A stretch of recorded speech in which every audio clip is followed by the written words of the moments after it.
तो बहुत सारे स्टूडेंट्स को ये मसला होता है कि आप अपने ऑप्शनल्स कैसे सेलेक्ट करेंगे, ठीक है, क्या आपकी स्ट्रेटेजी होनी चाहिए when you go for selecting an optional. तो हम वहां से स्टार्ट करते हैं and then I will tell you why choose political science, what is political science itself, क्या इसके बेनिफिट्स हैं, क्या प्रोज हैं, क्या कॉन्स हैं, और जो सबसे ज्यादा इंटरेस्टिंग, जो सबसे ज्यादा अट्रैक्टिव चीज एस्पायरेंट्स को लगती है वो है इसका scoring trend. Because at the end of the day all that matters is your score in CSS examination और आपकी एलोकेशन, या फिर आपकी जाहिर स्कोर के ऊपर आपकी एलोकेशन बेस करती है। मैं आपको एक्सप्लेन करूंगी किस तरह से पॉलिटिकल साइंस 1 और 2 आपके स्कोर के अंदर एक बहुत प्रॉपर डिफरेंस लेकर आ सकता है between you and those student who have same intellectual capacity, but since you choose political science you were able to gain greater amount of marks and hence you stand way apart than your peers because they chose wrong subject, या उन्होंने सही combination choose नहीं किया, ठीक है। तो compulsory के अंदर तो पास हो जाना एक आसान बात है, लोग हो जाते हैं कंपलसरी में पास, इतनी मुश्किल नहीं होती। आपको मेक एंड ब्रेक जो करता है, आपकी जो एलोकेशन डिसाइड करता है, वो बेसिकली आपके जो ऑप्शनल्स होते हैं वो डिसाइड करते हैं। और ऑप्शनल्स को चूज करने के लिए इट इज मच इंपॉर्टेंट कि पहले आप समझें कि आपको कौन सा ऑप्शनल चूज करना है, कौन सा सूट करता है, और इसके साथ दूसरे कौन से ऑप्शनल्स आपने लेने हैं, ठीक है। So let's start now. I'm going to share my screen. If at any point in time you guys are not able to hear my voice properly, या फिर डिस्टोर्शन है वॉइस में, या आपको मेरी स्क्रीन विजिबल नहीं है, प्लीज लेट मी नो, और मैं उस इशू को वहीं रिजॉल्व करने की कोशिश करूंगी, ठीक है। So let's start with political science. देखिए, जब आप किसी भी ऑप्शनल को चूज करते हैं ना, तो सबसे पहले आप 3 चीजों को मद्देनजर रखते हैं। पहली होती है डिफिकल्टी लेवल, यानी कि पहले आप सबसे पहले जाते हैं FPSC की वेबसाइट के ऊपर, सिलेबस को देखते हैं, उसको रीड आउट करते हैं और काइंड ऑफ फेमिलराइज करने की, या फिर आप रिकग्नाइज करने की कोशिश करते हैं टॉपिक्स को, कि इनमें से कौन से टॉपिक्स हैं जो कि मैं अभी तक की 16 साल की स्टडी में पढ़ चुका हूँ, या 17 साल की स्टडी में पढ़ चुका हूँ या पढ़ चुकी हूँ, और मुझे कौन से ये टॉपिक समझ में आ रहे हैं। तो डिफिकल्टी लेवल के ऊपर आप सबसे पहले अपने सिलेबस को स्टडी करते हो। फिर आप ये देखते हो कि इस पर्टिकुलर सब्जेक्ट का ओवरलैप दूसरे सब्जेक्ट के साथ कितना हो रहा है, ठीक है। दैट ये सब्जेक्ट तो मैं पढ़ रहा हूँ, लेकिन ये सब्जेक्ट दूसरे सब्जेक्ट को हेल्प आउट मेरे कितना कर रहा है, because it is so important कि जब आप एक सब्जेक्ट पढ़ो वो सब्जेक्ट इतना ओवरलैपिंग हो दूसरे सब्जेक्ट के साथ कि आपके एक एक दो दो टॉपिक्स दूसरे सब्जेक्ट के क्लियर हो रहे हों, कवर हो रहे हों। और फिर तीसरा, which is the most important thing, that is your scoring trend, ठीक है। Because um, normally aspirants are able to pass the compulsory subjects, but your choice of optionals decide your allocation। आपकी selection जो है वो आपके optionals decide करते हैं, ठीक है। तो इस कॉन्टेक्स्ट के अंदर political science is the best subject when it comes to you wanting to get allocated, ठीक है। व्हाई? बिकॉज अव्वल तो पॉलिटिकल साइंस इट्स जो एक ऐसा सब्जेक्ट है जो कि इंतहाई आसान है, इसके लिए कोई बैकग्राउंड की जरूरत नहीं है, बहुत डाइजेस्टेबल इसके कंटेंट्स होते हैं, और आप इजीली अपनी कमांड सब्जेक्ट के ऊपर बिल्ड कर सकते हैं। इसके ओवरलैप्स बहुत होते हैं दूसरे सब्जेक्ट्स के साथ। ये ऐसे के अंदर बहुत सारी इंफॉर्मेशन आपको प्रोवाइड करता है, और कोई भी ऐसा सब्जेक्ट जो कि ऐसे में आपको इन्फॉर्मेशन प्रोवाइड कर रहा है उसको गोल्डन सब्जेक्ट कहा जाता है, because at the end of the day ऐसे is the most important subject, जिसको पास करना 98% एस्पायरेंट्स के लिए बहुत मुश्किल हो जाता है। तो जो एस्पायरेंट्स लूज करते हैं अपने मार्क्स या फेल होते हैं, वो 98% ऐसे के अंदर होते हैं, ठीक है। तो कोई ऐसा सब्जेक्ट है जो कि आपको बने बनाए आर्ग्यूमेंट्स दे रहा है, जो कि आप ऐसे में फिट करते हैं, तो आपका ऐसे बहुत जबरदस्त हो सकता है। Because if you will go and read the reports you will find out कि जो एग्जामिनर्स हैं, जो चेकर्स हैं, वो कंप्लेन इस बात की करते हैं कि स्टूडेंट्स को ऐसे में information, they have not given adequate amount of information, या फिर उनको नॉलेज नहीं है। तो अगर आपको कोई ऐसे दिया जा रहा है, तो उस ऐसे के टॉपिक के ऊपर आपको एक कमांड होनी चाहिए, एक नॉलेज बेस होनी चाहिए आपकी, जो कि अक्सर एस्पायरेंट्स लैक करते हैं। क्यों? क्योंकि वो अपने ऑप्शनल्स जो होते हैं उनकी सिलेक्शन प्रॉपर नहीं करते। आप अपने ऑप्शनल जैसे सिलेक्ट करें और अपने कंपलसरी की इस तरह से तैयारी करें कि आपका जो ऐसे है वो उसके बहुत सारे पार्ट्स कवर होते चले जाएं, ठीक है।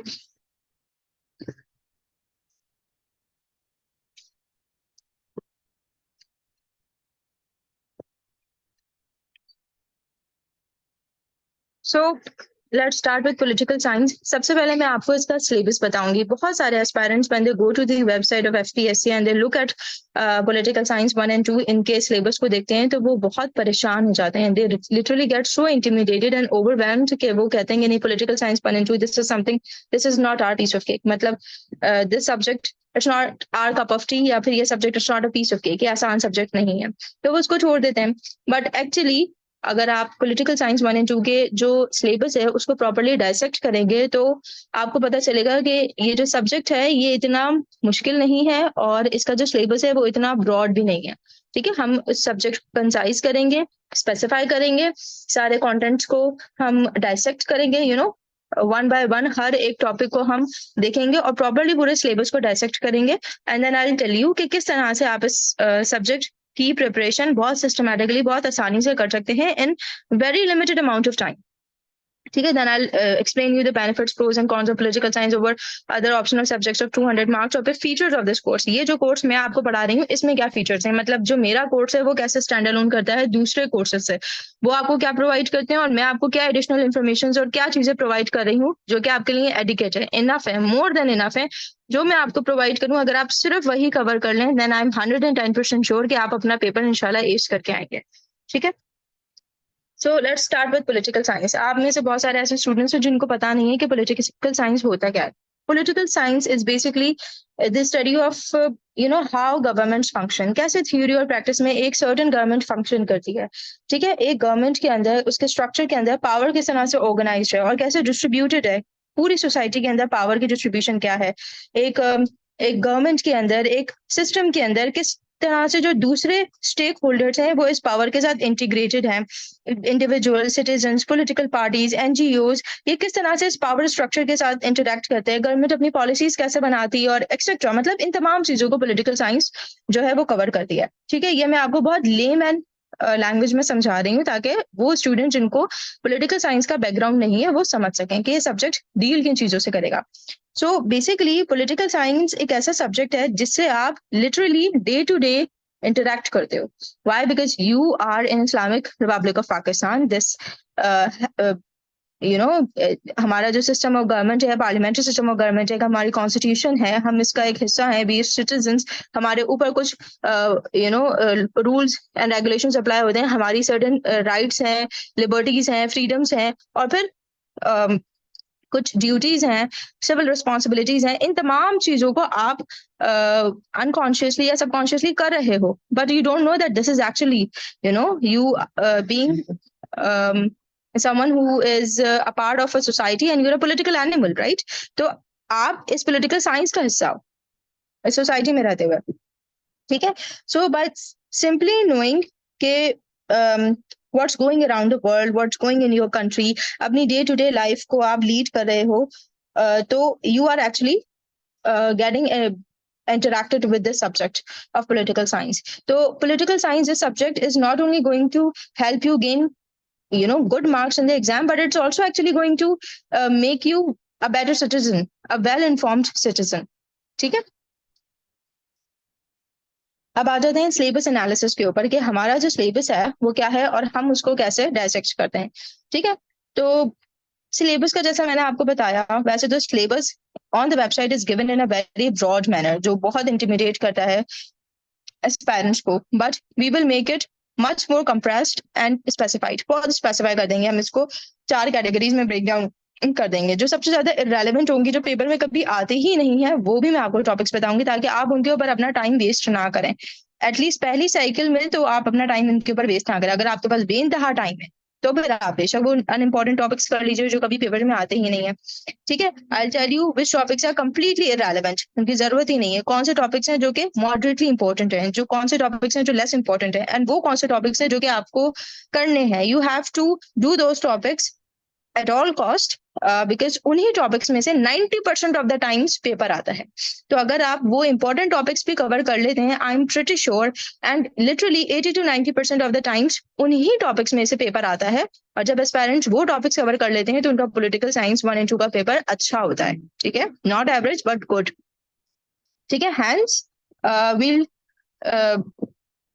we all actually I have designed a very prioritized approach जिसके अंदर और ये prioritized approach basically based है लास्ट 20 पास्ट पेपर्स के ऊपर जो अब हम पिछले 20 साल के पेपर्स मैंने देखे एनालाइज किया उनको जज किया और उसकी बेसिस के ऊपर मैंने ये डायसेक्शन की है सिलेबस की जिसके अंदर आपको पता चलेगा कि कौन से टॉपिक्स इंपॉर्टेंट है कौन से लेस इंपॉर्टेंट है तो ये आपकी एक इंतहाई सिस्टमैटिक बड़ी प्रायोरिटाइज अप्रोच बना देगी फोकस्ड स्टडी होगी आपकी कि आपने इन चीजों पर फोकस करना है और इन चीजों को you can let go of them because let's face it आप कोई भी सब्जेक्ट 12 में से कोई सा भी एक subject in its complete entirety जो कि एफपीएससी की वेबसाइट पे गिवन है with all the books and references नहीं कंप्लीट कर सकते आपको बहुत फोकस बहुत प्रायोरिटाइज स्टडी करनी होती है जिसके अंदर आप maximum amount of maximum amount of knowledge gain कर सकते हैं विद लेस टाइम या मिनिमम एफर्ट आपको ऐसी स्ट्रेटेजी डिजाइन करनी पड़ती है if you want to ace CSS ठीक है सो सिलेबस को देख लेते हैं पहले देखें पेपर 1 जो होता है अगर तो पॉलिटिकल साइंस 1 और 2 ये 200 मार्क्स का सब्जेक्ट है इसके 2 पेपर्स होते हैं एक पेपर आपका सुबह में होगा 9 से 12 फिर दूसरा पेपर आपका शाम में होगा जो कि 3 से 6 होता है या 2 से 5 होता है ठीक है तो जो पहला पेपर 1 है वो 100 मार्क्स का होता है उसका एक पार्ट ए होता है दूसरा पार्ट बी होता है पार्ट ए के अंदर जो अब देखें यहाँ पर रिमेंबर के जो ग्रीन से हाईलाइटेड हैं वो मोस्ट इंपॉर्टेंट है जो येलो से हाईलाइटेड हैं those topics are moderately important जो ब्लू से हाईलाइटेड हैं those topics are less important और जो लीस्ट इंपॉर्टेंट हैं जो बिल्कुल ही कम इंपॉर्टेंट है वो है रेड से हाईलाइटेड सो यहाँ पर आपने फोकस में रखने हैं 2 colours that is green and yellow ठीक है और मैं रेकमेंड ये करती हूँ जो आपकी फर्स्ट साइकिल होती है पॉलिटिकल साइंस की जिसमें आप पूरा सिलेबस कवर करते हो उसमें आप जो मोस्ट इंपॉर्टेंट है उनको रखो ठीक है फिर आप पास पेपर्स देखो कि अभी लास्ट 5 इयर्स या 6 इयर्स या 10 इयर्स के अंदर येलो जो इंपॉर्टेंट टॉपिक्स हैं उनमें से कौन कौन से सवाल आए हुए हैं फिर आप वो कर लो that is enough for you to pass political science point two अब आप यहाँ देखें वेस्टर्न पॉलिटिकल थॉट के जो फिलोसोफर्स हैं उसमें Plato Aristotle Machiavelli Montesquieu Hobbes Locke Rousseau Bentham अभी लास्ट 3 पेपर से तो बहुत आ रहा है ये इंपॉर्टेंट है ठीक है और मुस्लिम पॉलिटिकल थॉट में अल फराबी अल्लामा इकबाल इब्ने खुल्दून और इमाम गजाली भी ठीक है ये इंपॉर्टेंट है तो ये आपके कोई 15-16 फिलोसोफर्स बनते हैं जो कि इंपॉर्टेंट हैं ठीक है बाकी हेगल फ्रांसिस फुकुयामा और इमाम गजाली भी इंपॉर्टेंट है बट ये ग्रीन से जो मार्क्ड है उनसे कम इंपॉर्टेंट है यानी कि अगर आप ग्रीन्स वाले अच्छे से कर लोगे तो you will be good to go ठीक है बट स्टिल आपके जो अराउंड 35 फिलोसोफर्स हैं उनमें से अगर आप ये 15-16 फिलोसोफर्स कवर कर लेते हो then you are good to go इसके अलावा आपको कोई कवर करने की जरूरत नहीं पड़ेगी क्यों क्योंकि पॉलिटिकल साइंस के दौरान हम दूसरे भी जो ये फिलोसोफर्स हैं उनकी कुछ ऐसी थ्योरीज और थॉट्स वगैरह पढ़ेंगे जो थोड़ी थोड़ी कवर होती रहेंगी but they are not that important क्योंकि जो पार्ट 1 है इस सब्जेक्ट का इस पेपर का जो पार्ट 1 है उसके अंदर 90% of the time majority of the times यही आए हैं फिलोसोफर्स पिछले 20 साल से ठीक है तो यहाँ पर तो आपका 35 में से 15 से 16 यानी 40 से 50% आपने कवर करना है पार्ट ए का और बाकी का जो 50% है आप उसको छोड़ सकते हैं या उसको बाद में कर लें यहाँ पे आपने ज्यादा फोकस इस पे करना है देन जो पार्ट बी है which is again is of 50 marks उसमें the nature and emergence of modern nation state system sovereignty liberty rights and duties political socialization political development civil society public opinion political parties ये ज्यादा important topics हैं इनके ऊपर हम ज्यादा focused ज्यादा लेंदी study करेंगे जो कि आपके ऐसे के अंदर भी बहुत जरूरी और बहुत it feeds a lot of information into your essay as well बाकी आप यहाँ पर देखें हम Islamic concept of state and उम्मा ये करवाऊंगी मैं आपको ये टॉपिक मैंने इस तरह से डिजाइन किया है कि अगर ये टॉपिक आप एग्जैक्टली सेम इस्लामियत के भी पेपर में लिख कर आए then it will be good to go because you know हर एक पेपर की अपनी एक पर्टिकुलर जार्गन लैंग्वेज होती है जो कि आपको इस्तेमाल करनी होती है एक प्रॉपर एक पैटर्न होता है जो कि आप यूज करते हो। तो ये जो टॉपिक्स हैं जो कि ओवरलैप कर जाते हैं जेंडर स्टडीज के साथ या पाकिस्तान अफेयर्स, करंट अफेयर्स या इस्लामियात के साथ, वो इस तरह से लिखे गए हैं और इस तरह से उसके मैं आपको नोट्स प्रोवाइड करूंगी कि आप को वही सेम चीज आप इस्लामियत में लिखकर आ जाएं without literally changing any pattern और जार्गन, और ऐसे ही सेम आप उसको पॉलिटिकल साइंस में लिख लीजिए। ठीक है।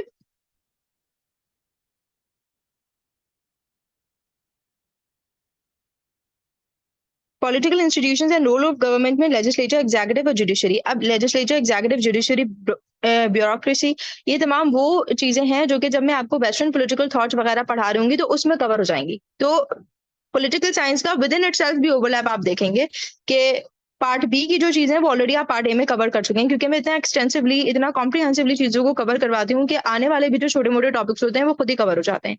ठीक है। Democratic, unitary, federal configuration, presidential and parliamentary system of government, ये आपको बड़े एक्सटेंसिवली एक्सप्लेन करूंगी मैं आपको जब हम फिलोसफर्स कर रहे होंगे। तो फिलोसफर्स जब हम कर रहे होंगे उसी के दौरान आपको ये टॉपिक्स बहुत ज्यादा अच्छे से एक्सप्लेन हो जाएंगे। तो जब आपको मैं इस पार्ट के अंदर दोबारा कवर करवाऊंगी देन यू विल सी कि half part of it we have already covered in the philosophers. तो ये विद इन द सब्जेक्ट आप ओवरलैप देखें। कैपिटलिज्म, मार्क्सिज्म, कम्युनिज्म, सोशलिज्म, ये भी वेस्टर्न पॉलिटिकल थॉट के जो फिलोसफर्स हैं उनमें ये कॉन्सेप्ट्स आप बड़े थरली पढ़ेंगे एंड देन अगेन इसमें भी पढ़ेंगे। इस्लामिक पॉलिटिकल आइडियोलॉजी, ये भी बड़ा थॉरली डिजाइन किया गया है पूरा लेक्चर, और इस पर्टिकुलर लेक्चर को इस तरह से डिजाइन किया गया है कि आप इस्लामियत के अंदर भी इसको बहुत आराम से यूटिलाइज कर सकते हैं। ठीक है। बाकी comparative analysis of systems of global governance, ये हम बड़ा एक्सटेंसिवली कवर करेंगे इस सब्जेक्ट के अंदर। बाकी आप जो रेड में देख रहे हैं और जो ब्लू में देख रहे हैं ये कम है इंपॉर्टेंट, हमारा जो ज्यादा फोकस होगा वो ग्रीन्स एंड येलोज के ऊपर होगा। इसी तरह से जो पेपर 2 है उसका जो पहला पार्ट है 30 मार्क्स का, उसके अंदर आप constitutional system of different governments पढ़ते हैं, डिफरेंट कंट्रीज के पॉलिटिकल सिस्टम्स पढ़ते हैं, जिसके अंदर यूएसए, यूके, फ्रांस का बहुत जरूरी है, जर्मनी का इतना जरूरी नहीं है, बहुत कम आता है पेपर में। Global civil society, European Union, IMF, WTO, इनसे रिलेटेड बहुत सवाल आते हैं। और करंट अफेयर्स के अंदर जब आईएमएफ वगैरह का आप पढ़ते हो तो फिर तो उस साल तो बहुत एक्सपेक्टेड होता है कि इनसे रिलेटेड क्वेश्चंस आएंगे। तो ये इंपॉर्टेंट टॉपिक्स हैं। इसके अलावा टर्की, ईरान, इंडिया और चाइना, ये 4 कंट्रीज हैं जो कि इंपॉर्टेंट है जिनसे रिलेटेड क्वेश्चंस आते हैं पास पेपर्स में। आप देखिएगा मलेशिया से रिलेटेड नहीं आते या बहुत कम, एक शादो नादिर कोई सवाल आ गया है। तो इन पॉलिटिकल सिस्टम्स को हम बहुत एक्सटेंसिवली कवर करेंगे इस पॉलिटिकल साइंस के सेकंड पेपर के अंदर। अब आप यहाँ पर देखें, मैं आपको एक्सप्लेन कर रही थी कि पॉलिटिकल साइंस का ओवरलैप किस तरह से दूसरे सब्जेक्ट्स के साथ। पाकिस्तान अफेयर्स के अंदर आप बड़ा एक्सटेंसिवली कवर करते हो ये वाला part, rise of Muslim nationalism in South Asia and Pakistan movement with special reference to the role of sir Syed Ahmad Khan, Allama Iqbal and Quaid Azam Mohammad Ali Jinnah.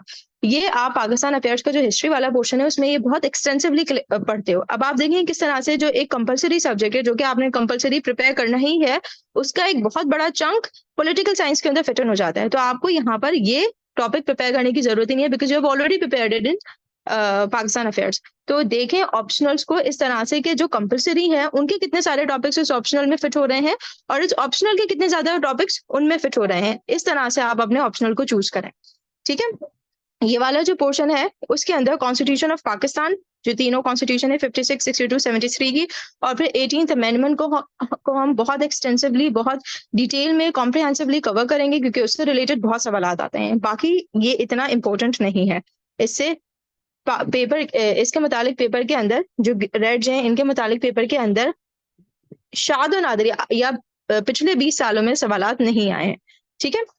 Foreign policy of Pakistan है, इसके अंदर आप देखें या national interest and major determinants of Pakistan है, ये जो सवालात हैं, ये जो टॉपिक्स हैं, ये आप पाकिस्तान अफेयर्स के अंदर कहीं ना कहीं, कहीं ज्यादा कहीं कम, बहुत अच्छे से कवर करते हो। So when you have some knowledge on a certain topic, तो अगर कोई नॉवल क्वेश्चन भी आ जाता है, आउट ऑफ कोर्स भी क्वेश्चन आ जाता है, तो आप उस नॉलेज से जो कि आपको दूसरे सब्जेक्ट से मिल रही है, कंपलसरी सब्जेक्ट से, वो आप पॉलिटिकल साइंस के इन क्वेश्चंस के अंदर फिट करके बहुत अच्छी तरह से अपने क्वेश्चंस के आंसर्स को डिजाइन कर सकते हैं। ठीक है।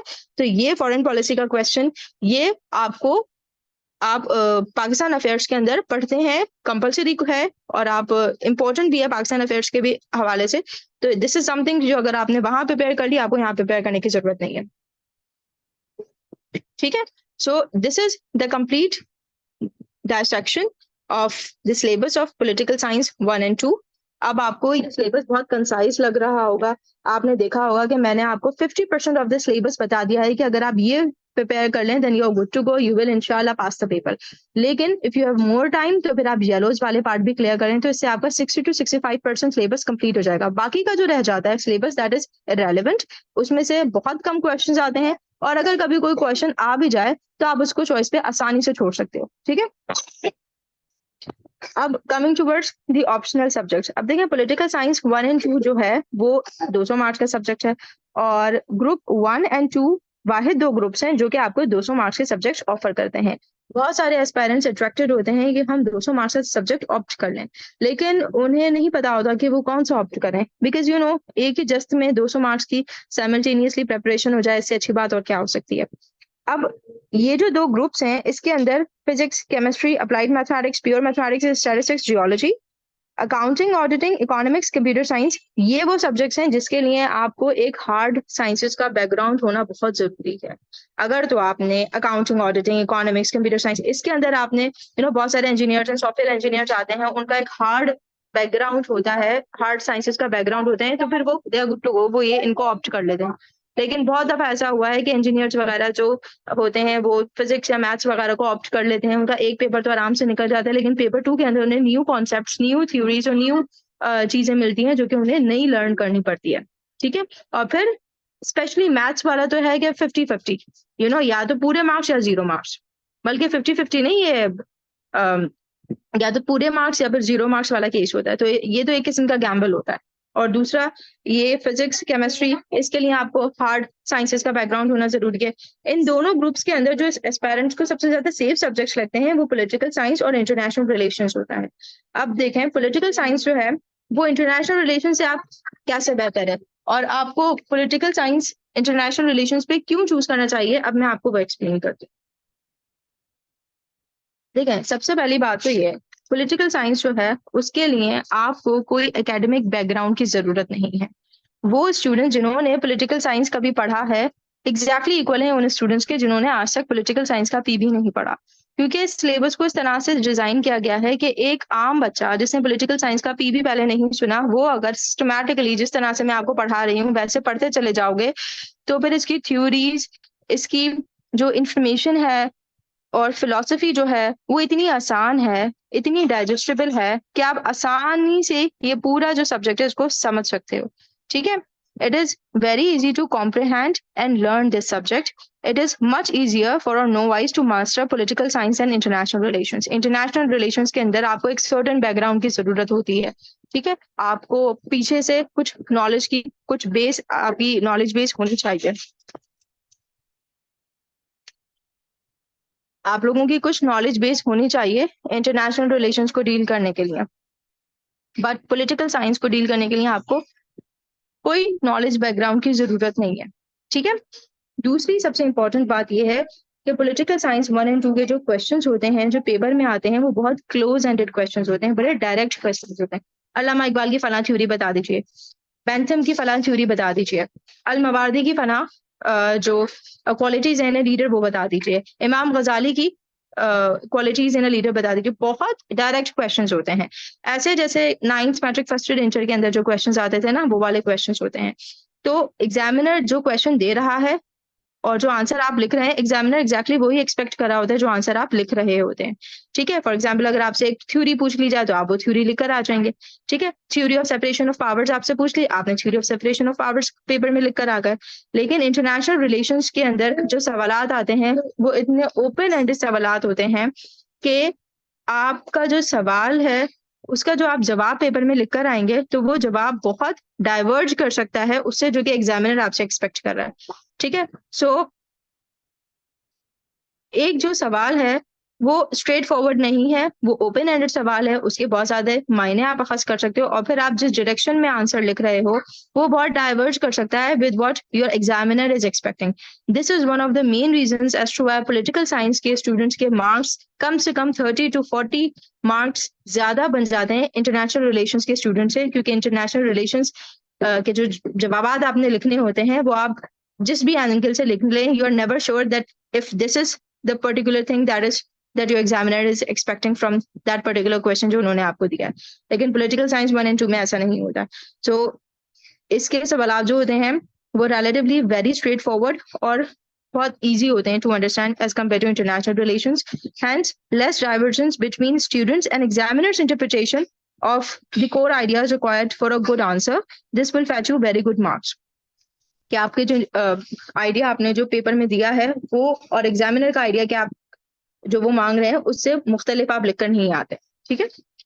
तीसरा ये कि जो क्वेश्चंस होते हैं पेपर में वो बड़े प्रेडिक्टेबल होते हैं. लिटरली आप 5 ईयर से जैसे स्टडी करते थे ना पहले बोर्ड के एग्जाम्स में, पॉलिटिकल साइंस 1 and 2 में आप 5 ईयर समझें पास्ट ईयर्स को और आप उससे स्टडी कर लीजिए. आप और कुछ ना करें. जो लास्ट 3 पेपर्स आए हैं ना 2023 का स्पेशल, 2023 का और 2024 का, उसके अंदर आप देखेंगे कितनी रेपिटेशन है. आखिर के 3 पेपर्स आप उठा के देखें तो उसमें आपको ये पता चलेगा कि past papers help a lot. They help as a guide for a very focused preparation जो कि आपको बहुत ज्यादा टाइम भी सेव करती है और एफर्ट भी सेव करती है. ठीक है. कभी कभी ऐसा होता है कि आप कोई अनप्रेडिक्टेबल क्वेश्चन, बड़ा कोई नॉवल सा क्वेश्चन दे दे पॉलिटिकल साइंस के पेपर के अंदर जो कि बहुत कम होता है, लेकिन लिटरली वो ऐसे क्वेश्चंस होते हैं जो कि आप लिख कर आते हैं, उनके भी आंसर्स आप लिख कर देते हैं. अब तो आप चॉइस पर उसको छोड़ सकते हैं, लेकिन अगर आपने लेना है वो लिखना है तो आप कुछ ना कुछ उसमें लिख कर जरूर आएंगे. क्यों? क्योंकि ये वो सवालात होते हैं जिसके आंसर जो है वो आपको बाकी जो दूसरे सब्जेक्ट्स हैं जो कि पॉलिटिकल साइंस से ओवरलैप करते हैं उनसे आपको आसानी से मिल जाएंगे उसके आंसर्स. तो कभी भी ऐसा नहीं होता कि पॉलिटिकल साइंस का ऐसा पेपर आ जाए जो कि बिल्कुल ही औखा हो, बिल्कुल ही नॉवल हो और स्टूडेंट्स को आ नहीं रहा हो. जैसे कि लास्ट टाइम तो मेरे ख्याल में यूएस हिस्ट्री का पेपर आया था जो कि बिल्कुल ही उसमें पॉलिटिकल साइंस के लिटरली 2-4 सवाल दिए हुए थे, स्पेशली एलेगोरी ऑफ केव प्लेटो की. तो ये बिल्कुल ही इन्होंने हटके दूसरे सब्जेक्ट से दे दिए थे. पॉलिटिकल साइंस में ऐसा नहीं होता है. ठीक है.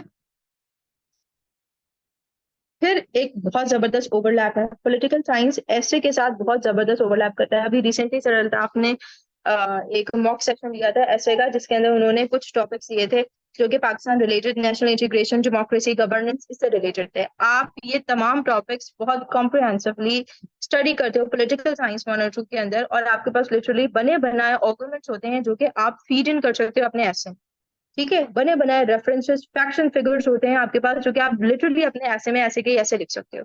तो आपकी एक बहुत जबरदस्त नॉलेज बेस बन जाती है ऐसे को. एंड ट्रस्ट मी, कोई भी ऐसा सब्जेक्ट जो कि ऐसे के लिए इंफॉर्मेशन आपको प्रोवाइड कर रहा है, that is a golden subject. वो आपने छोड़ना नहीं चाहिए. ठीक है.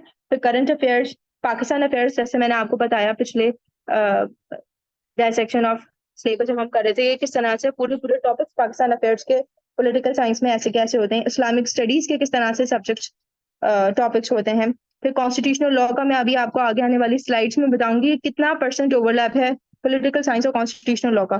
फिलोसफी से बहुत ही ओवरलैप करता है कॉन्स्टिट्यूशनल लॉ.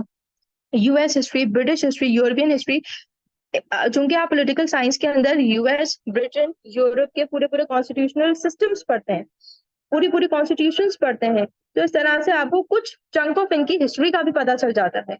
और हिस्ट्री के अंदर भी constitutions of these particular countries included होती हैं. तो आप आराम से अपने पॉलिटिकल साइंस में से इन सब्जेक्ट्स में भी इंफॉर्मेशन डाल सकते हो. फिर governance, public administration, gender studies, sociology के साथ बहुत सारे फिलोसफर्स ओवरलैप करते हैं. तो ये तमाम सब्जेक्ट है, मतलब पॉलिटिकल साइंस एक ऐसा सब्जेक्ट है जो शायद मेजर अमाउंट ऑफ जो सब्जेक्ट्स है उसके साथ ओवरलैप करता है, वरना नॉर्मली एक सब्जेक्ट इतने सारे सब्जेक्ट्स के साथ ओवरलैप नहीं करता. ठीक है. So the mutually reinforcing knowledge base puts a compound effect on your preparation, prepares a lot in, आपकी प्रिपरेशन जो होती है वो बहुत बेहतर हो जाती है. और जो दूसरे ठीक है, और जो नॉर्मली दूसरे सब्जेक्ट्स के अंदर क्वेश्चन आते हैं बड़े अनयूजुअल से होते हैं, वो अगर पॉलिटिकल साइंस में आ भी जाए तो भी आप आसानी से उनको कर पाते हो. Let's take a quick break, अजान break, and then I will continue.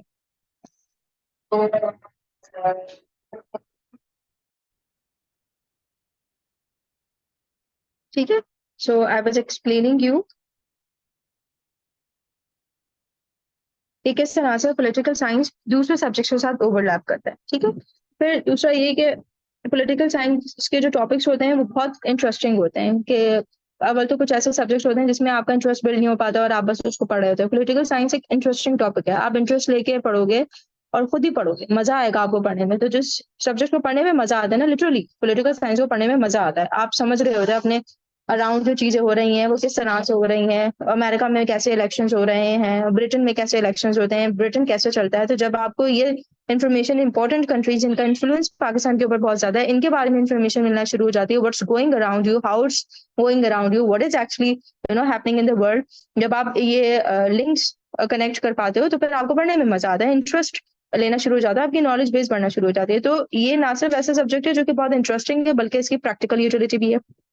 ठीक है, and then at the end ये एक इंतहाई हाई स्कोरिंग सब्जेक्ट है। Maybe this is something जो कि बहुत सारे एस्पायरेंट्स को भाएगी, and that is that this subject is an extremely high scoring subject.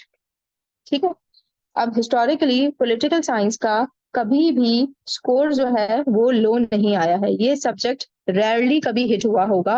Historically सबसे हाई स्कोरिंग सब्जेक्ट है ग्रुप 1 और ग्रुप 2 का, जो कि आपको 200 मार्क्स के सब्जेक्ट ऑफर करता है। इन दो ग्रुप्स के अंदर political science 1 and 2 international relation से ज्यादा स्कोरिंग सब्जेक्ट है, there is no doubt about that.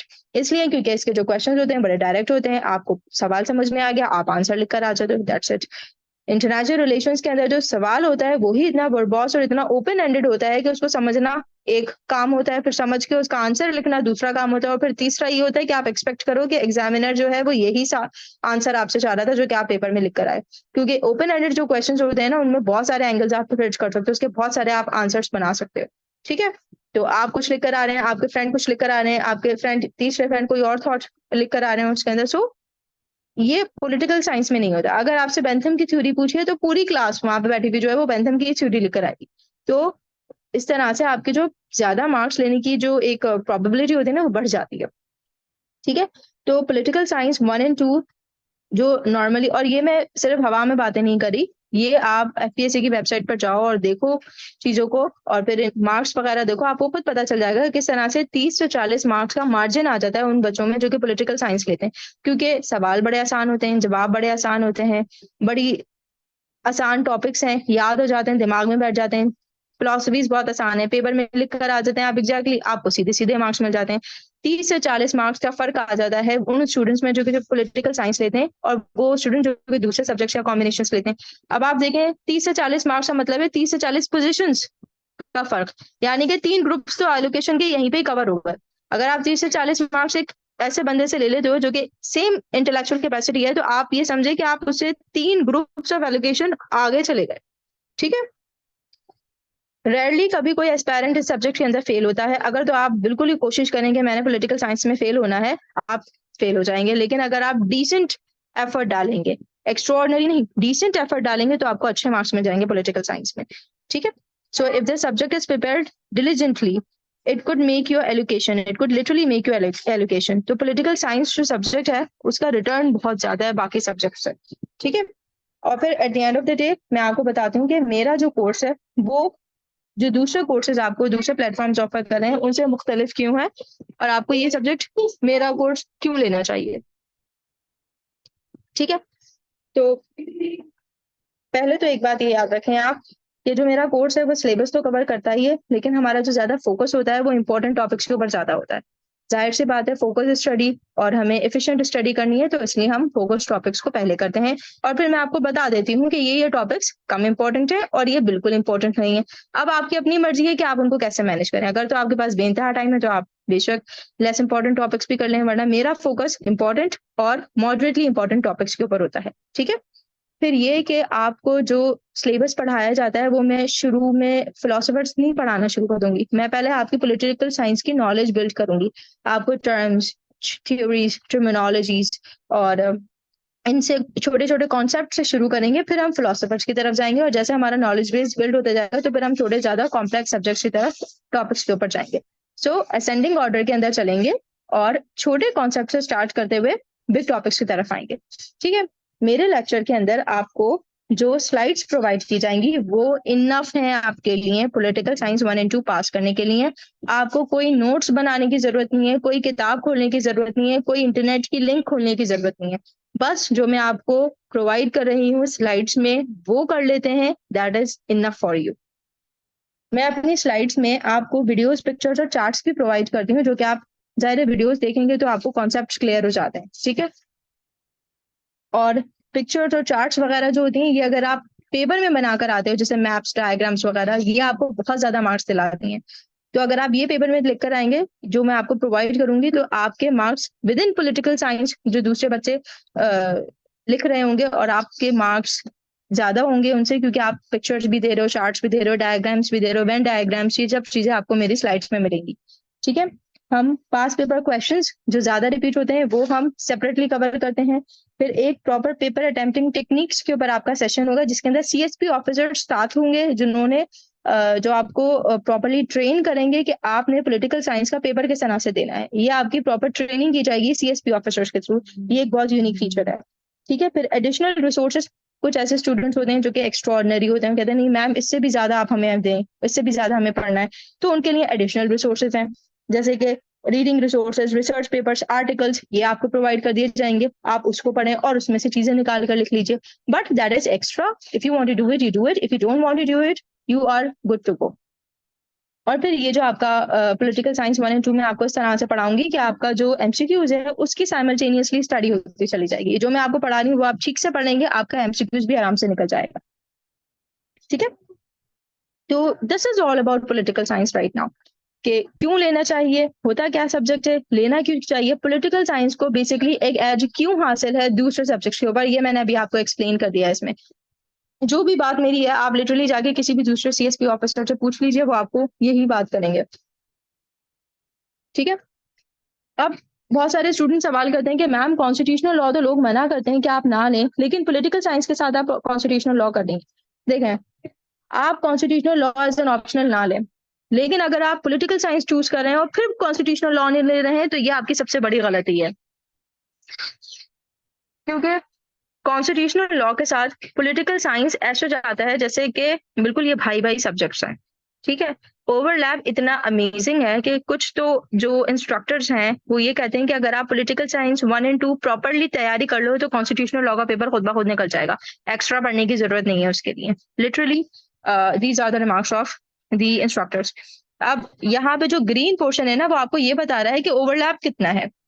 आप लिटरली अगर एनालाइज करोगे उसको, तो 60 to 70% कॉन्स्टिट्यूशनल लॉ और पॉलिटिकल साइंस आपस में ओवरलैप करता है। यानी कि अगर आपने पॉलिटिकल साइंस 1 और 2 पढ़ लिया तो खुद ब खुद आपका 60 to 70% कॉन्स्टिट्यूशनल लॉ कवर हो जाता है। अब वो कैसे कवर होता है, मैं आपको पूरा सिलेबस डायसेक्ट करके बताती हूँ। Definition and scope of constitutional law, constitutional convention, rule of law, constitutional structures, parliamentary, presidential, separation of powers, judiciary independence of judiciary, judicial review, theories of constitutional interpretation, ये तमाम कॉम्प्रिहेंसिवली कवर आप करोगे political science के अंदर, ठीक है। फिर ये जो आपको छोटा सा पार्ट लग रहा है ना, प्रिंसिपल्स ऑफ कॉन्स्टिट्यूशनल लॉ, ये बेसिकली एक बहुत बड़ा चंक है इस सिलेबस का, जो कि छोटे छोटे अल्फाज में दिया हुआ है। This is most part of your subject, most part of your course, जो कि आप 80% कवर कर लेते हो अपने पॉलिटिकल साइंस के अंदर। क्यों? क्योंकि उसके अंदर आप UK, US, France, China, Pakistan, India, Turkey, ये बड़ा एक्सटेंसिवली हम कवर करते हैं पॉलिटिकल साइंस 2 के अंदर। बस एक छोटा सा रह जाता है, and that is Russia. Russia के भी वो 5 टॉपिक्स हैं जो कि रह जाते हैं, जो कि आप कवर नहीं करते हो पॉलिटिकल साइंस 1 और 2 में। बाकी सारी कंट्रीज आप कवर करते हो। 80% ये एक मेजर चंक है प्रिंसिपल्स ऑफ कॉन्स्टिट्यूशनल लॉ, जिसका 80 to 85% आप ऑलरेडी कवर कर चुके होंगे पॉलिटिकल साइंस के अंदर। इसके अलावा कॉन्स्टिट्यूशनल हिस्ट्री ऑफ पाकिस्तान के अंदर आप principles of constitutional law of Pakistan और कॉन्स्टिट्यूशंस ऑफ 56, 62, 63 बड़ी कॉम्प्रिहेंसिवली कवर करते हो। फिर अमेंडमेंट्स आप बहुत ज्यादा, जो 18th अमेंडमेंट है वो हमने बहुत कॉम्प्रिहेंसिवली कवर की हुई है, और इस पूरे पार्ट का जो मेजर चंक है वो है ही है, जो कि पॉलिटिकल साइंस 1 और 2 में आप ऑलरेडी कवर कर लेते हो।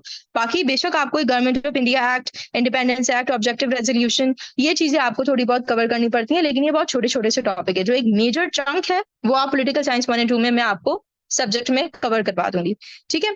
बाकी ये जो लीगल डेवलपमेंट्स है ये पहले नहीं आती थी, 2017-18 तक लीगल डेवलपमेंट्स कभी नहीं आए, लेकिन अब एग्जामिनर देने लग गया है। तो उनमें से भी जो इंपॉर्टेंट है वो यहाँ पर रेड से मैंने टिक कर दी है, ये हम इंशाल्लाह कवर करेंगे।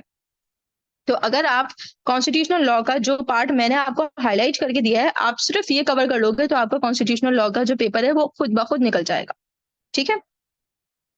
तो कॉन्स्टिट्यूशनल लॉ आपकी इट बिल्ड्स योर एप्टीट्यूड, ठीक है, आपका ना सिर्फ पॉलिटिकल साइंस के लिए बहुत नॉलेज बेस बनाता है, बल्कि आपका जो नॉर्मली पाकिस्तान को लेके जो एक नॉलेज बेस रिक्वायर्ड है ना, वो बहुत उसमें बहुत ज्यादा ये हेल्प आउट करता है। ठीक है। It actually, this subject of constitutional law, it increases your amount, your command, your overall command on both political science, constitutional law, पूरे पाकिस्तान के ऊपर ही आपकी कमांड को बिल्ड करता है। ठीक है। क्योंकि देखिए आप इसके अंदर पाकिस्तान की कॉन्स्टिट्यूशन के बारे में पढ़ते हो, पॉलिटिकल सिस्टम के बारे में पढ़ते हो, सिस्टम ऑफ गवर्नमेंट के बारे में पढ़ते हो, पॉलिटिकल पार्टीज के बारे में पढ़ते हो, हर चीज आप पाकिस्तान, और फिर हिस्ट्री के बारे में आप पढ़ते हो पाकिस्तान की, objective resolution, government of India act वगैरह, ये तो ये चीजें कुछ तो आप पाकिस्तान अफेयर से ऑलरेडी पढ़ के आए हो, अगर ना पढ़ो तो पाकिस्तान अफेयर से कवर हो जाती है, लेकिन फिर भी आपको यहाँ पे करवाया जाएगा कॉन्स्टिट्यूशनल लॉ के अंदर, if you choose the subject. और दूसरा ये कि तो बहुत ज्यादा आपको दिखेगा कि ओवरलैप है, पाकिस्तान को लेके आप बड़ा जबरदस्त कमांड बिल्ड कर लेते हो अपनी कॉन्स्टिट्यूशनल लॉ के थ्रू, जो कि सीएसएस ऑफिसर के लिए, एक सीएसपी ऑफिसर के लिए बहुत जरूरी है। ठीक है। फिर इसके ओवरलैप्स हैं कॉन्स्टिट्यूशनल लॉ के भी, ऐसे के साथ पूरे पूरे बने बनाए आर्ग्यूमेंट्स होते हैं जो कि आप ऐसे में ट्रांसफर कर सकते हो।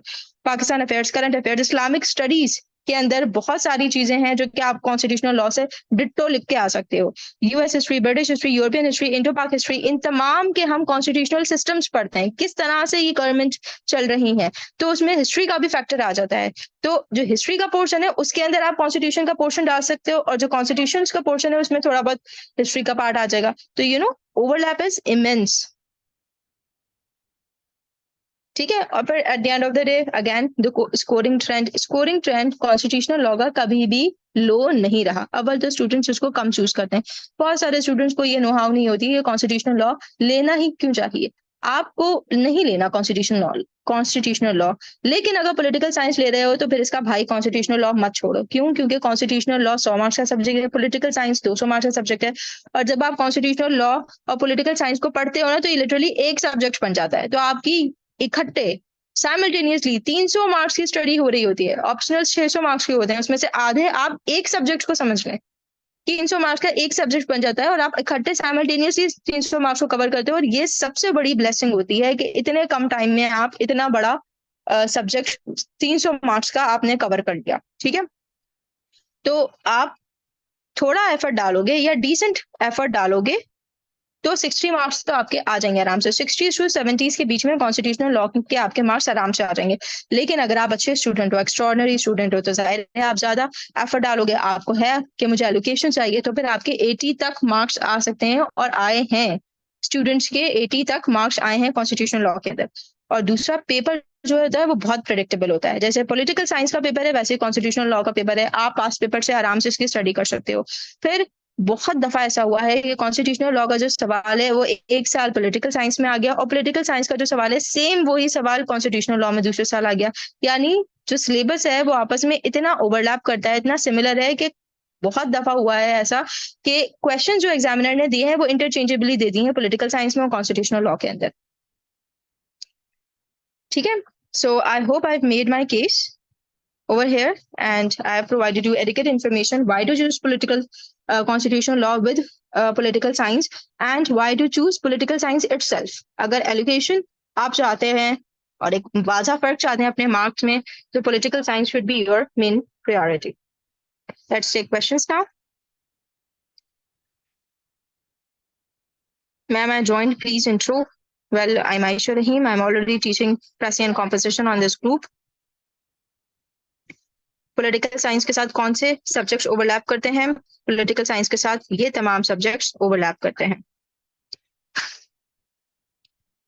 मैंने ये अलग ही स्लाइड बना ली थी इसकी। ये तमाम सब्जेक्ट्स पॉलिटिकल साइंस के साथ ओवरलैप करते हैं, ऐसे current affairs, Pakistan affairs, Islamic studies, constitutional law, sorry political, हाँ constitutional law, philosophy, US, British, European history, governance, public administration, gender studies, sociology, ये तमाम पॉलिटिकल साइंस के साथ मेजर ओवरलैप करते हैं, हल्का फुल्का नहीं, ज्यादा ओवरलैप करते हैं।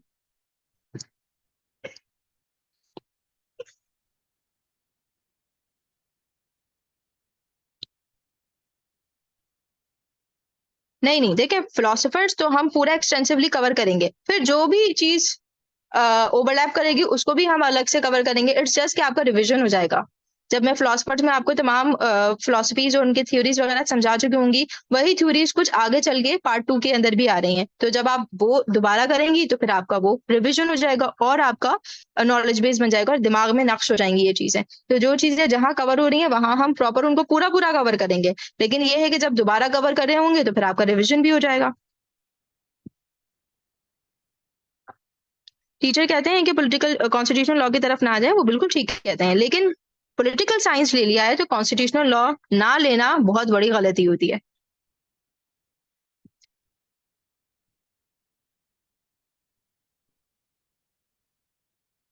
देखिए मैंने आपको प्रॉपरली पूरा डायसेक्ट करके दिखाया है इसका सिलेबस, ठीक है। कॉन्स्टिट्यूशनल लॉ का पूरा सिलेबस और पॉलिटिकल साइंस का पूरा सिलेबस मैंने आपको प्रॉपरली डायसेक्ट करके दिखाया है। आपको जब ये रिकॉर्डेड वीडियो अवेलेबल हो तो फिर आप उसको दोबारा खुद देखिएगा और खुद अंदाजा लगाइएगा कि कितना मेजर ओवरलैप है। इतने मेजर ओवरलैप के साथ एक सब्जेक्ट को छोड़ना तो बेवकूफी है ना।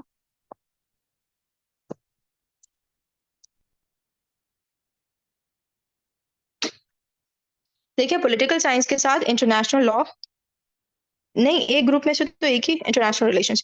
पॉलिटिकल साइंस के साथ इंटरनेशनल लॉ लेना ठीक नहीं है ना। आप ओवरलैप देखो ना कि कितना हो रहा है।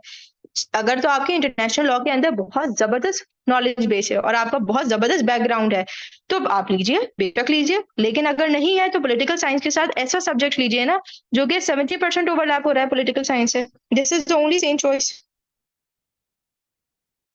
मेरे ऑप्शनल्स यही थे जो मैं आपको बता रही हूँ।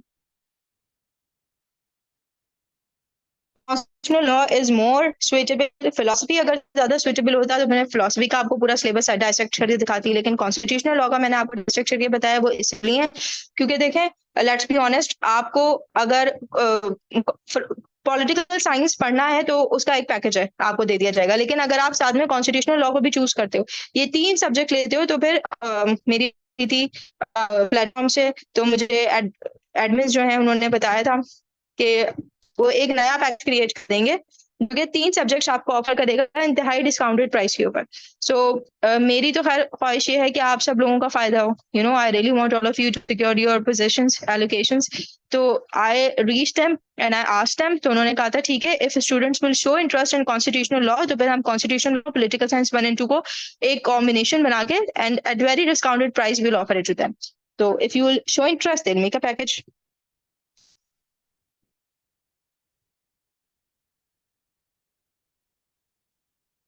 भाई स्पेकुलेशंस हैं कि political science is cramming based, तो और क्या होगा। अगर मैं आपसे बोलूं बेंथम की थ्योरी बताइए, तो जो अल्फाज बेंथम के थे आप वही तो लिख कर आएंगी पेपर के अंदर, अपनी तरफ से तो कोई एक्स्ट्रा चीज नहीं लेके आ सकती। लेकिन हमारा जो पढ़ने का स्टाइल होगा वो दूसरों से अलग होगा। आप पेपर में अपनी क्रिटिकल थिंकिंग भी लिख कर आओगे।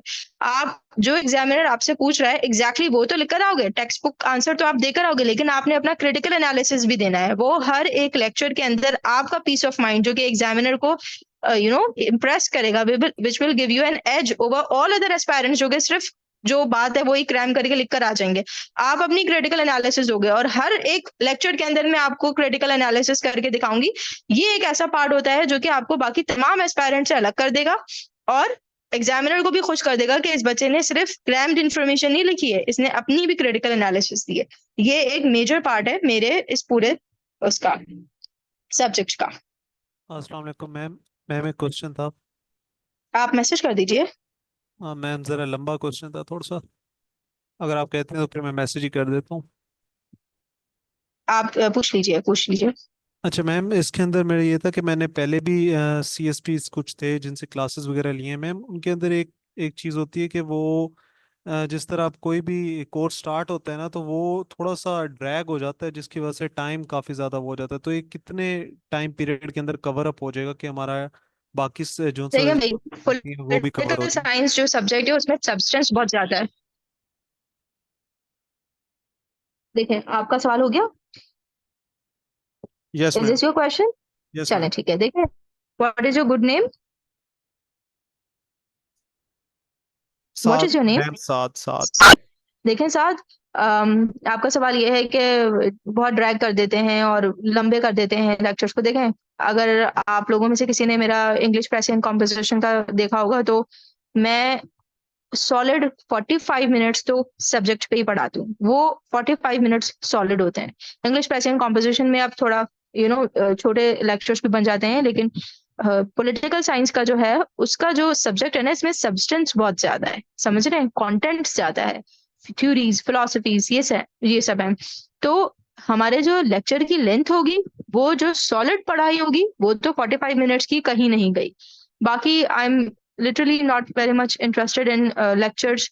स्टूडेंट्स अगर थोड़ा ऑफ टॉपिक क्वेश्चंस कर लेते हैं तो मैं उनको जवाब दे देती हूँ, बट मेरी कोशिश ये होती है कि आप लोगों को जो पढ़ाना है वो मैं पढ़ाऊँ, एंड देन रेलेवेंट क्वेश्चंस में रू, and then you are good to go, फिर आप जाके अपना शुरू कर लें। मेरे लेक्चर्स की एक खूबी या खामी ये समझ लें कि मैं फालतू बातें नहीं करती। मैं जो पढ़ाना होता है वो मैं पढ़ाती हूँ, रेलेवेंट क्वेश्चंस लेती हूँ, कोई कंसर्न्स होते हैं वो एड्रेस कर देती हूँ, that is it, and then you are free to go. तो लेक्चर जो होगा हमारा रोज, वो कम से कम घंटे का तो होगा, for an hour, absolutely. But उसमें जो सॉलिड आपको पढ़ाया जाएगा straight for 44 minute 45 minutes, that is it. वो आप अगर कवर कर लेते हैं बहुत है।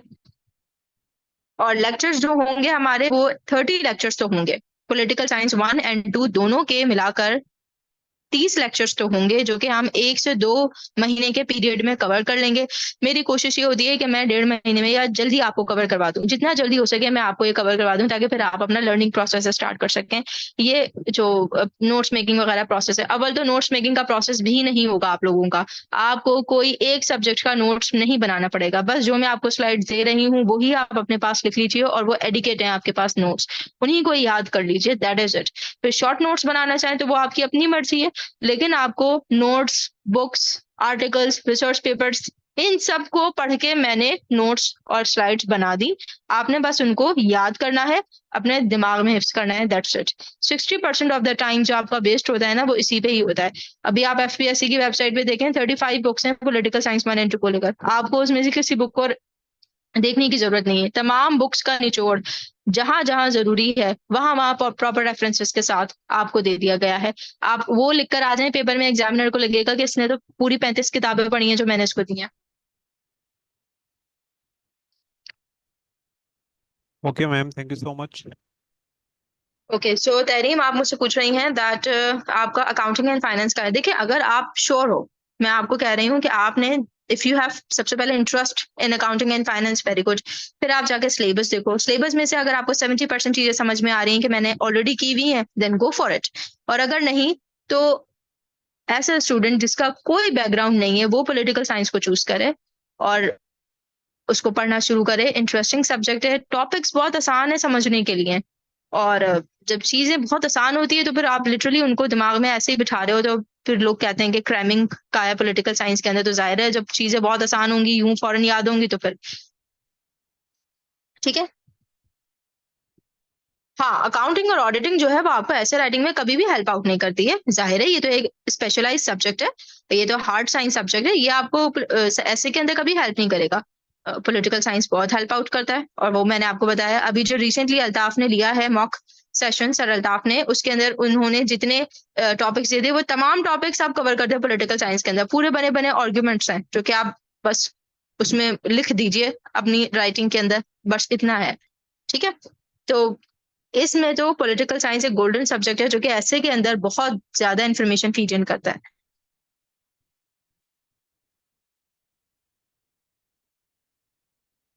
पॉलिटिकल साइंस के साथ क्रिमिनोलॉजी आपका दिल चाहे तो आप लीजिए, आपको कोई मना नहीं कर रहा, लेकिन मेरा इसरार कॉन्स्टिट्यूशनल लॉ पर इसलिए है क्योंकि मेहनत नहीं करनी पड़ेगी आपको। पॉलिटिकल साइंस के साथ आप क्रिमिनोलॉजी लीजिए, बेशक लीजिए, लेकिन फिर आपको क्रिमिनोलॉजी अलग से पढ़ना पड़ेगा। जब आप कॉन्स्टिट्यूशनल लॉ लेते हो ना पॉलिटिकल साइंस के साथ, तो आपको अलग से पढ़ने की जरूरत नहीं है। बस जो आपको 2-4 टॉपिक्स ऊपर दिए जाए ना, वो और कवर कर लें, और आपका 100 मार्क्स खुद ब खुद प्रिपेयर होते हैं। ये एक खास बात है कॉन्स्टिट्यूशनल लॉ को लेकर, दैट इज इट। और कोई ऐसी दूसरी बात नहीं है। बाकी क्रिमिनोलॉजी लेना है आप बेशक लीजिए। कॉन्स्टिट्यूशनल लॉ के लिए आपको किसी किताब की जरूरत नहीं है भाई, जो आपको स्लाइड्स और जो आपको मैं प्रोवाइड करूं, आप सिर्फ वो पढ़ लें तो आपके लिए काफी है। But if you don't want to take my course, if you want to prepare on your own, तो फिर एफपीएससी की वेबसाइट के ऊपर जो बुक्स अवेलेबल हैं, उनमें से 2-4 बुक्स आप कंसल्ट करें, you are good to go. नहीं, आई डोंट रेकमेंड कि आप पॉलिटिकल साइंस इंटरनेशनल रिलेशन के साथ लें, अनलेस आपको बहुत इंटरेस्ट है, आपको बहुत कमांड है सब्जेक्ट के ऊपर, इंटरनेशनल रिलेशन के ऊपर, तो आप बिल्कुल लीजिए। पहले से ही बहुत प्रिपरेशन है आपकी, तो आप बिल्कुल लीजिए। वरना आई डोंट नॉर्मली रेकमेंड कि पॉलिटिकल साइंस के साथ आप कॉन्स्टिट्यूशनल लॉ के अलावा कोई और सब्जेक्ट लें। और उसका मैंने एक बहुत हार्ड एविडेंस आपको पूरा सिलेबस इसका डायसेक्ट करके बता दिया है कि क्यों आपको लेना चाहिए। पॉलिटिकल साइंस की सोर्सेस एफपीएससी की वेबसाइट पे अवेलेबल है, आप वहां जाकर देखें, जो आपको समझ में आए उनमें से 2-4 आप कंसल्ट कर सकते हैं। मेरे जो टाइमिंग्स है लेक्चर की वो 7:30 to 9 या 7 से 9 के बीच के अंदर मैं आपका 1-1.5 घंटे की क्लास लूंगी, ठीक है, फ्रॉम 7 to 9, क्योंकि 9 के बाद फिर सर अल्ताफ की क्लासेस स्टार्ट हो जाती हैं, दूसरी इंस्ट्रक्टर्स की क्लासेस स्टार्ट हो जाती हैं, तो जो मेरे पास विंडो है वो 9 बजे से पहले की है, और मैं प्रेफर करती हूँ कि 7 से 9 के बीच में मैं लूँ आप लोगों की क्लास। फिर हम लोग डिसाइड कर लेंगे जो भी एक फीजिबल टाइम होगा, सारे पेरेंट्स इसके अंदर अवेलेबल होंगे, क्योंकि जाहिर है आप लोगों के तमाम लेक्चर्स होंगे वो लाइव होंगे, और 1-2 लेक्चर्स होंगे वो आपके रिकॉर्डेड होंगे। हफ्ते के 5 दिन आपने लेक्चर्स गूगल क्लासरूम, मेरा एक गूगल क्लासरूम है जिसके ऊपर मैं लेक्चर्स अपलोड करती हूँ, लाइव सेशन लेने के बाद पूरी रिकॉर्डिंग जो होती है वो उस पर अपलोड की जाती है, आप वहां जाते हो, उन लेक्चर्स को स्टडी करते हो, अपने नोट्स बनाते हो, और नोट्स लिटरली जो स्लाइड्स में लिखा है वो आपने लिखना होता है पेपर पे, दैट्स इट। तो ये होता है। आप हफ्ते के 5 डेज ऑफ द वीक तो आपने करना ही है। 6 एक एडिशनल में रिकॉर्डेड लेक्चर अपलोड कर दूं तो वो चले, एक बोनस हो जाएगा आपके लिए, वरना 5 डेज अ वीक हम लोग पढ़ेंगे दिल लगाकर।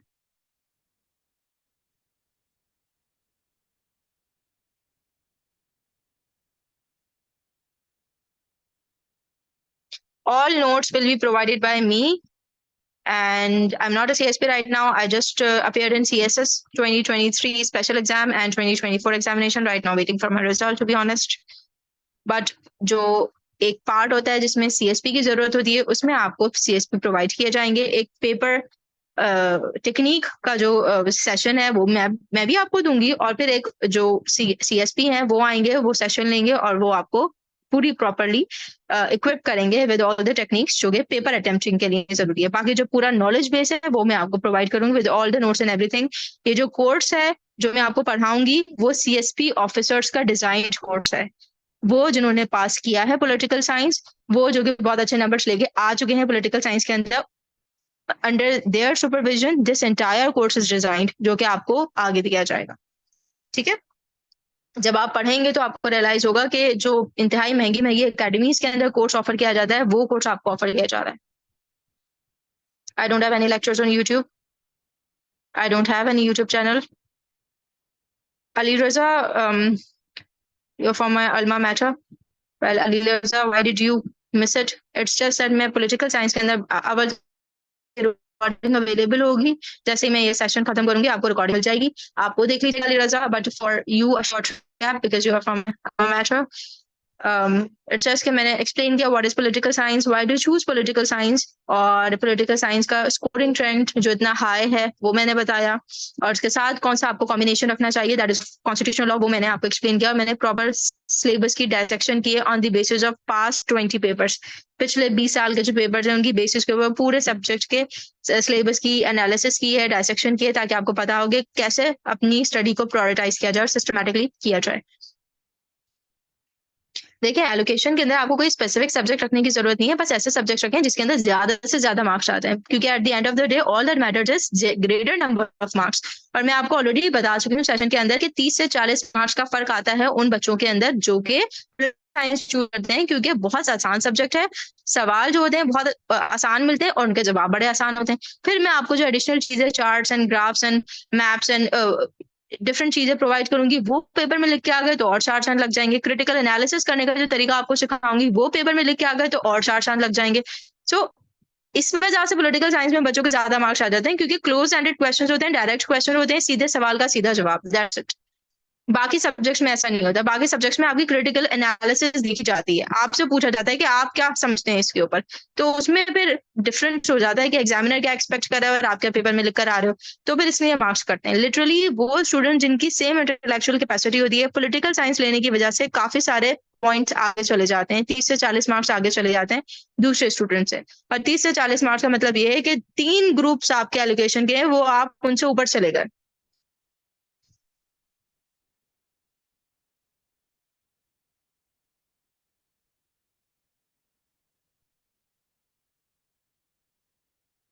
नहीं, कोई अगर पॉलिटिकल साइंस की बात करें हैं तो अगर आपका कोई बैकग्राउंड नहीं है पॉलिटिकल साइंस के अंदर तो आप पॉलिटिकल साइंस को चूज कर लें, कोई मसला नहीं है, बहुत आसान सब्जेक्ट है, आराम से आप याद कर लेंगे।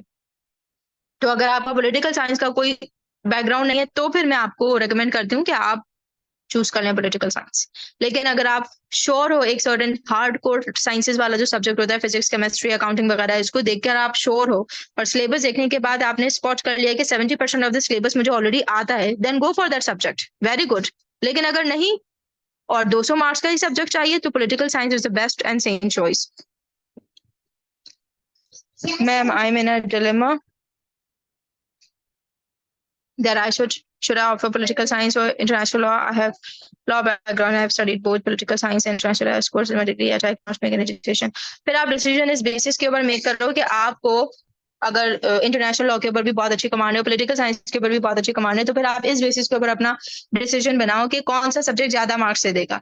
और मेरी बात पे आप यकीन ना करें, आप एफपीएससी की वेबसाइट पे जाएं और वहां पे स्कोरिंग ट्रेंड्स देखें। आपको जो स्कोरिंग ट्रेंड है उसमें जो फर्क नजर आए उसकी बेसिस के ऊपर आप फिर चूज करें या तो इंटरनेशनल लॉ या पॉलिटिकल साइंस।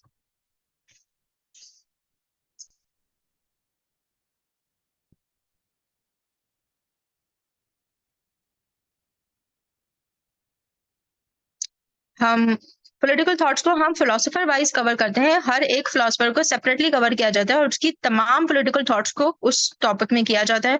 फिर we move to another political philosopher और फिर उसकी तमाम थॉट्स को कवर किया जाता है। तो हम जो पॉलिटिकल थॉट्स हैं वो फिलोसोफर वाइज कवर करते हैं, रैंडमली कवर नहीं करते।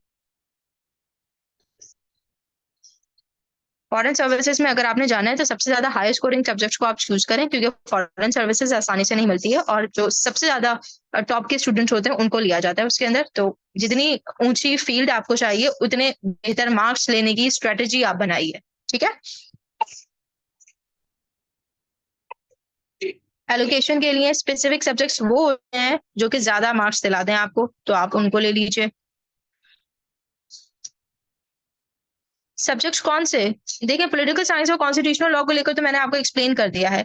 अगर आप ये तो सब्जेक्ट्स चूज कर रहे हैं तो फिर आप ओवरलैप्स में से देखें, क्योंकि जो ओवरलैप्स मैंने आपको बताए हैं वो ओवरलैप्स मेजर ओवरलैप्स हैं। ये नहीं कि दो चार टॉपिक्स हो गए, नहीं, वो मेजर ओवरलैप्स हैं, उनके बाकायदा पूरे पूरे मॉड्यूल्स पॉलिटिकल साइंस के अंदर कवर हो जाते हैं। सोशियोलॉजी और gender studies and other constitutional law, ये जो है आप इनमें से देख लीजिए। और फिर जब एक सब्जेक्ट को कवर करते हुए दूसरे सब्जेक्ट्स भी बहुत ज्यादा कवर हो रहे हैं तो ये तो सबसे गोल्डन बात है, ठीक है। तो Akita, I hope that answers. There are no more questions, then I'll have to end session. This will be all from my side. I hope you guys were able to understand what I was trying to put across. And I have made my case. I really wish all of you all the best. And if any one of you chooses political science या फिर आप constitutional law को भी साथ में choose करना चाहते हैं तो आप लोगों के लिए एक स्पेशल पैकेज बना दिया जाएगा प्लेटफॉर्म की तरफ से, जो कि बड़ा डिस्काउंटेड प्राइसेस के ऊपर आपको कॉन्स्टिट्यूशनल लॉ भी ऐड कर देंगे पॉलिटिकल साइंस में। तो ये 3 सब्जेक्ट्स का एक कॉम्बो आप ले सकते हो या फिर आप पॉलिटिकल साइंस 1 and 2 ले सकते हो, आपके ऊपर है। तमाम रिकॉर्डिंग्स, तमाम लेक्चर्स की आपको प्रोवाइड की जाएंगी throughout the course of our sessions. जितने अरसे तक हमारे सेशंस चलेंगे आपको तमाम वीडियोस प्रोवाइड की जाएंगी, आपकी सीएसपी से ट्रेनिंग करवाई जाएगी। ये स्पेशली मेरे कोर्स के अंदर आपको सीएसपी ट्रेन करेंगे, पेपर अटेम्प्टिंग टेक्निक्स को लेकर आपका तमाम नॉलेज बेस टेस्ट किया जाएगा और फिर मैं आपको असाइनमेंट्स भी दूंगी जो कि आप पेपर अटेम्प्टिंग टेक्निक्स के अकॉर्डिंगली पूरे पूरे आंसर्स बनाएंगे और मुझे सेंड करेंगे, जो कि आपके सीएसपी से इंशाल्लाह चेक करवाए जाएंगे और प्रॉपर उसकी एवेल्युएशन,